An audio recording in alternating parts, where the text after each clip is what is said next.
Welcome to This Explainer. Today, we're diving straight into a real-life story that honestly sounds like it was ripped right out of a Hollywood movie script. We're going to look at how a traffic signal beggar completely transformed his reality and his bank account by mastering 5 absolutely crucial business lessons. It is literally a masterclass in how shifting your mindset can rewrite your entire future. So let's just get right into it. So picture this scene. It's a busy Monday morning. Traffic is totally gridlocked. Horns are blaring everywhere. People are stressed out of their minds. And right in the middle of this chaos is a beggar, dressed in torn clothes, holding out a dented little bowl. He's getting yelled at, pushed aside, or maybe just handed these meager 1 rupee coins purely out of pity. But there's this one black luxury car that stops at his signal all the time, driven by a super wealthy businessman. Now, the beggar is always expecting a massive handout from this guy, but the businessman never gives him a single dime. He doesn't even roll down the window. Naturally, the beggar gets really resentful and angry, complaining to his friends about this stingy rich man. Until one day, the car window finally rolls down. The beggar angrily demands some money, but instead of handing over cash, the businessman asks him a question that completely shatters his entire reality. What we're looking at here is a massive clash of mindsets. On one side, you have the beggar who is deeply stuck in this cycle of expecting handouts. He was just angry at the world, operating purely on a victim mentality where he felt entitled to money simply because he didn't have any. But on the flip side, the businessman operated strictly on the principle of equal value exchange. He didn't just give money away for nothing, He truly believed that money is simply a byproduct of the value you provide to other people. So the businessman looks right at the beggar and delivers this devastatingly brilliant line. He says, "If you believe you have nothing to give, then you have no right to expect anything from me. I am a businessman. I believe in an equal exchange of value. Tell me what valuable thing you can do for me, and I will pay you." Man, you can imagine how paralyzing that is to hear, right? The beggar went back to his spot near the railway tracks that night, completely unable to sleep, just agonizing over this tough, reflective question. He kept thinking, I'm just a beggar. I literally rely on others to survive.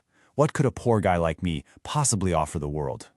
Well, that sleepless night actually led to a massive revelation. The next morning, he notices these beautiful wildflowers growing randomly near the railway tracks where he slept. And he remembered this one time he gave a flower to a child and saw the pure joy on the kid's face. Then it hit him. Value creation isn't always about, building complex products or tech startups. Sometimes it's simply identifying a need and providing a solution, even if that solution is just bringing a smile to a stressed-out commuter's face. So he picked as many flowers as he could carry and headed straight back to the traffic signal, deciding to just hand them out to the stressed drivers. And that brings us to lesson 1. Create value before you expect returns.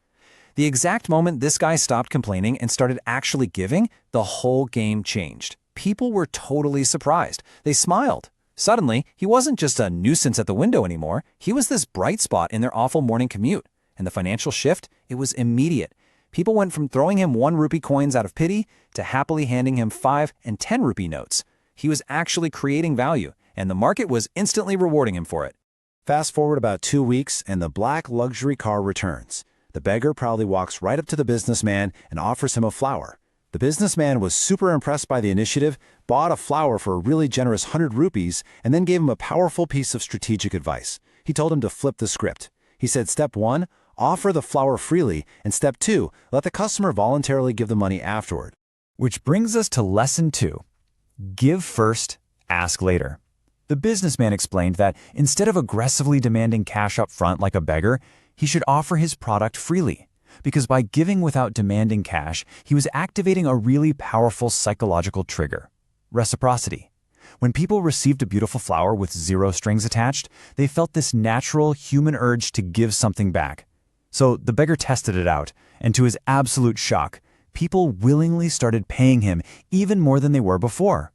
But as his sales blew up, he ran into a real business supply chain problem. The next time he saw the businessman, he admitted he was running out of flowers way too quickly and still kind of falling short on cash. So the businessman gives him another gem.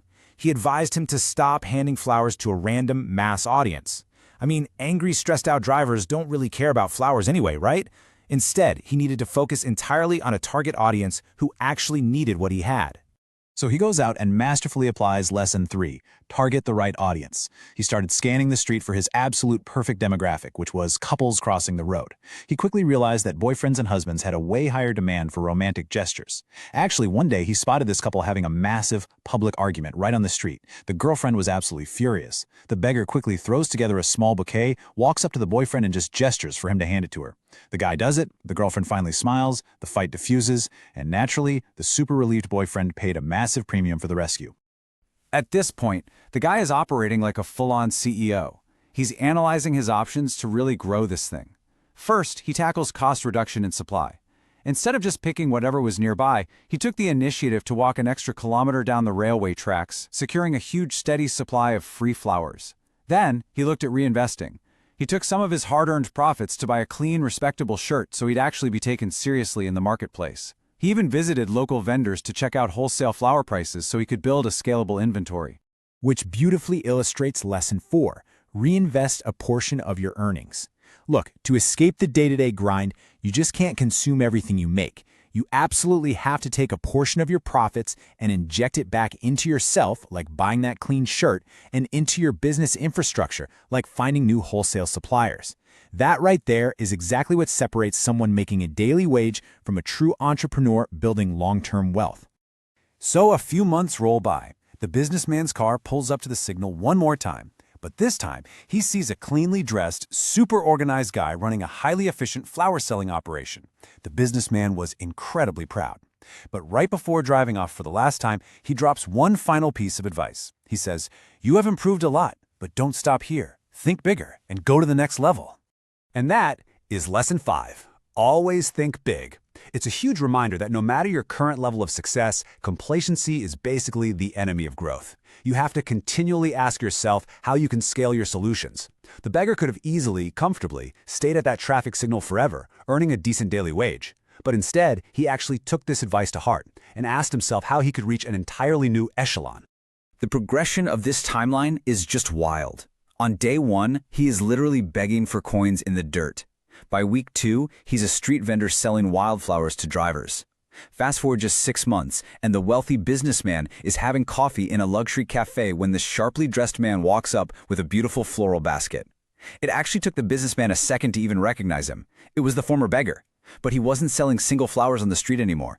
No, he was now the official floral arrangement supplier for that exact luxury cafe, and he was there for a business meeting with the manager. The guy told the businessman that to actually fulfill these massive orders for the cafe, he couldn't do it alone. So he went back to the streets and hired his fellow beggars. Now, at first, he didn't have enough cash to pay them a full salary, so he just paid for all their food and living expenses until the business grew enough to make them all wealthy and comfortable. He elevated not just himself, but his entire community. And it all maps back perfectly to these 5 pillars: create value, give first, target your audience, reinvest profits, and think big and scale. Hey, if listening to this story has you feeling fired up and ready to start your own financial journey, the original creator of this source material is actually offering a fantastic free course based on over a decade of real-world money management experience. If you want it, just click the link in the description, fill out your details, and you'll get the course sent straight to your email and WhatsApp as soon as it's ready. It is a brilliant way to start applying these exact mindsets to your own life. Before we wrap up this explainer, I want you to take a second, look inward, and ask yourself, what is the unique value that you have to offer the world today? Remember the beggar's big revelation. You don't need a massive factory or millions of dollars in venture capital to start. You just need to figure out what problems you can solve right now and who you can help. Because I promise you, the very second you stop complaining about your circumstances and start providing actual solutions to others is the exact moment your life changes forever. Thanks so much for joining me, and I'll catch you in the next one.